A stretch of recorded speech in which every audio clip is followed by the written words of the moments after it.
Today, we're going to talk about books that I would recommend to get you in the love season spirit. That sounds so stupid.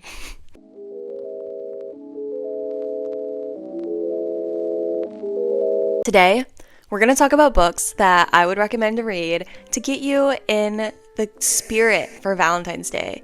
Get you in that lovey-dovey cozy vibe. You don't need a partner to feel special, to feel that giddy feeling. All you need is a book, and I'm here to recommend some good ones to you. I did listen to some on Audible, so I won't have the physical copies to tell you too much about them, but I can try and summarize best I can. I'm going to start out strong with the first romance I listened to on Audible. I had never listened to romance before. I'd always just read the physical copy. Listening to romance is a very different experience.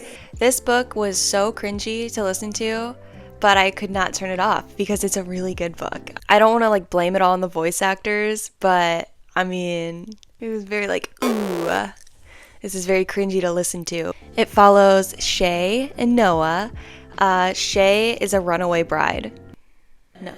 Shay was left at the altar on her wedding day. Her fiancé just called off the wedding and said he wasn't ready, and so she's going through a hard time, and then her grandmother passes and leaves her tulip farm to her and her house, the whole property, the business. But there is a catch. She has to be married within a year. Come on. So she moves back to her old hometown to claim the tulip farm and hopefully find love, I'm guessing. And she runs into her old high school best friend, and his name is Noah, and we'll just say he's grown up to be quite a sexy man. And he runs a berry farm, and he makes jam, and he takes care of his niece, and he goes to the farmers markets, and he knows a lot about how to run a farm, maybe a tulip farm. Are you picking up what I'm putting down?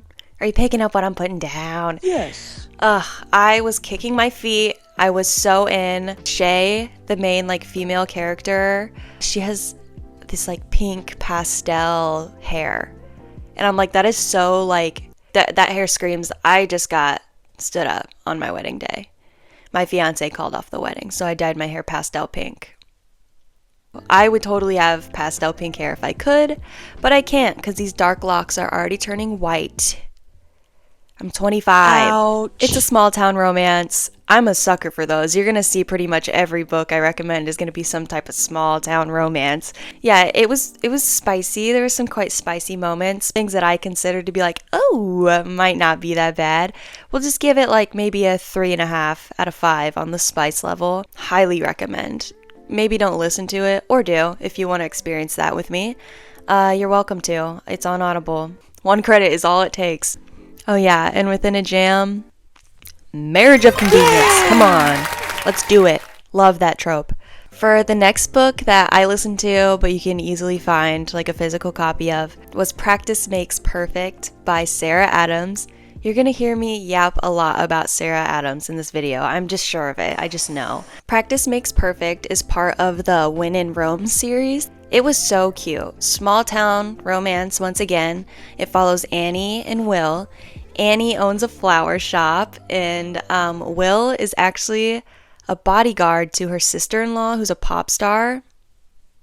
And he's a very sexy bad boy bodyguard at that. Annie is kind of left in the middle of a date. That's how the book opens. She's on a date, and he leaves her midway through the date. And as she is on her way out, she runs into Will, and she knows Will because he's the bodyguard of her sister-in-law. And he offers to give her dating advice. He agrees to take her on dates and be a fake boyfriend. Come on, fake dating? We love it. We love fake dating. Another amazing trope. I can't help it. I just love all these little tropes. But yeah, so she's super innocent. Some may say boring, but Will sees something special in her. It's not super spicy though.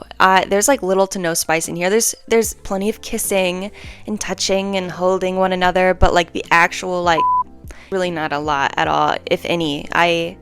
It's a very chill book, so if you're not super into spice, this is a good one for you.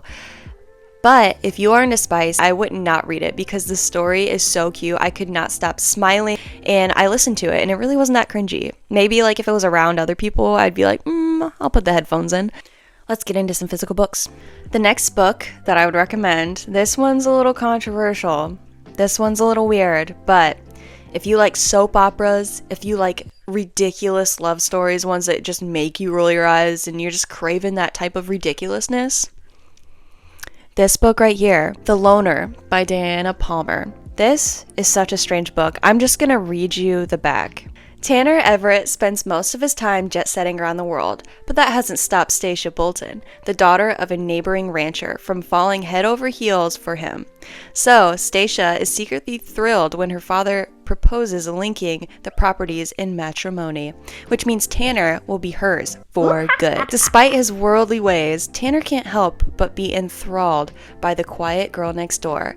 But as the embers between the two are fanned into flames, Tanner wonders if he's found forever in the last place he ever expected.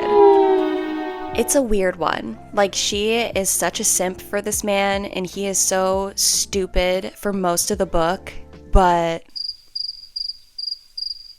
I don't know. This book just takes you on so many adventures that you didn't ask for, don't really want. You can't look away. You can't put it down. It's stupid. And it's everything you need if you want something ridiculous and unbelievable, but fun and entertaining. But this is ridiculous when you take a step back and look at the whole story. This is all impossible. This is so out of reach, out of touch, and I'm out of my mind because of it, because I love it, so. All right, next book. We have Love in Other Words by Christina Lauren. This book was not for me, but I will say, a lot of people do like it, and I understand why. The trope in here is literally probably one of the only tropes I don't like, which is friends to lovers. Our main girl, she's like already with somebody, and that always pisses me off too. If you've ever been cheated on, you know. You heckin' know.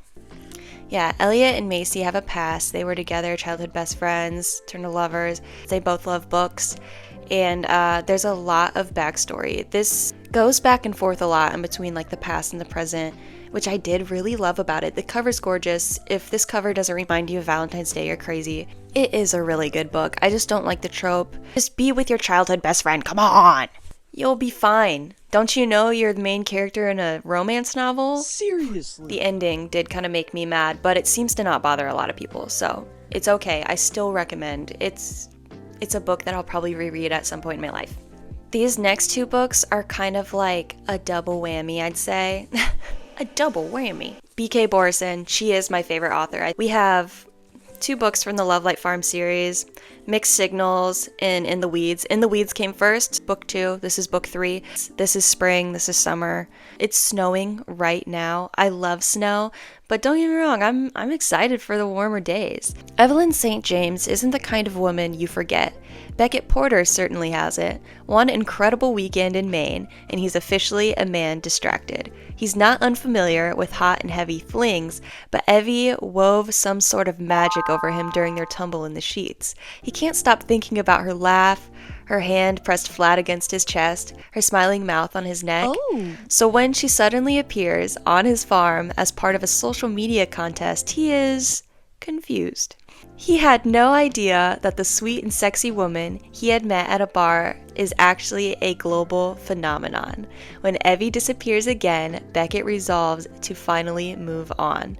But Evie, who has been feeling disconnected from her work and increasingly dissatisfied with life online, is trying to find her way back to something real.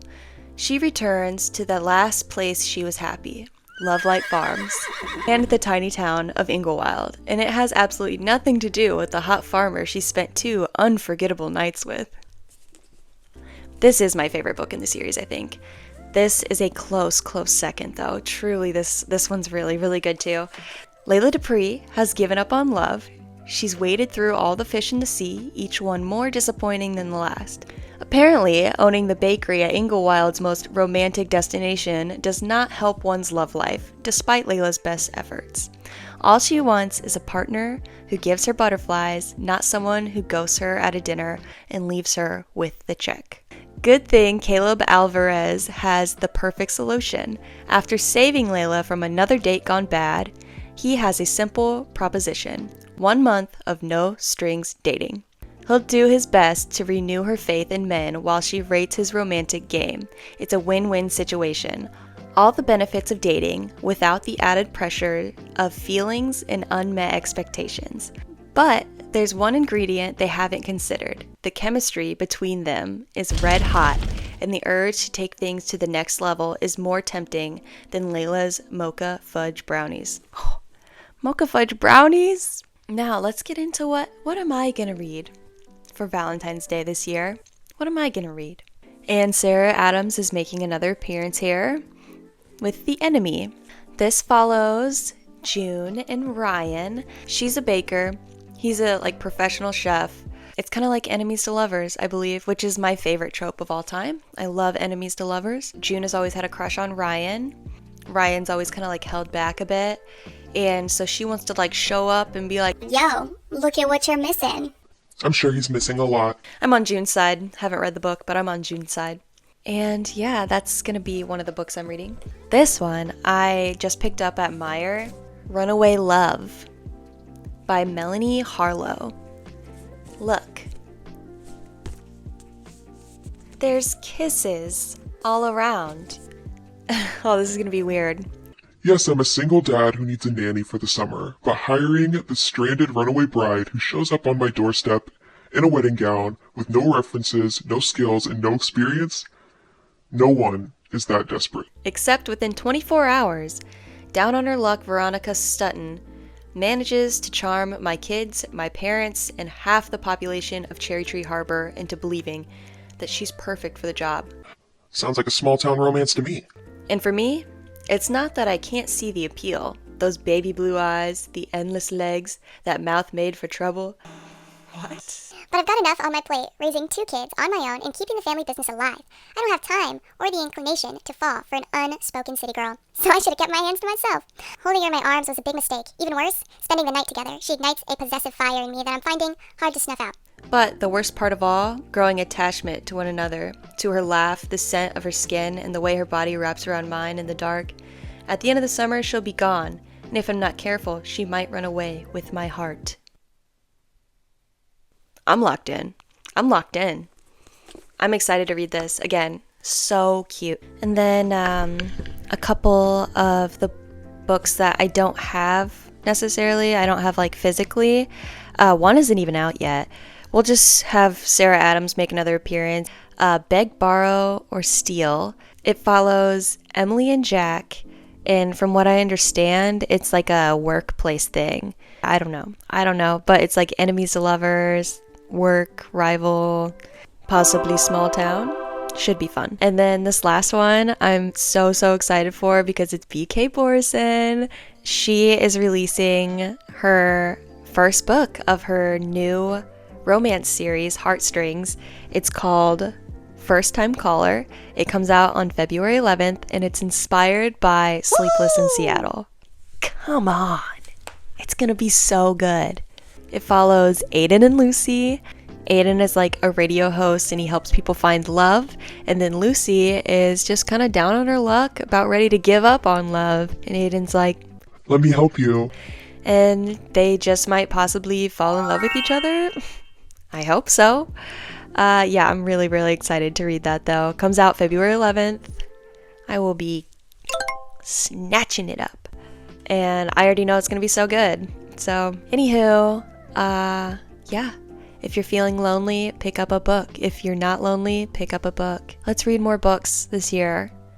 And let's fall in love with literature. Like and subscribe. Mwah.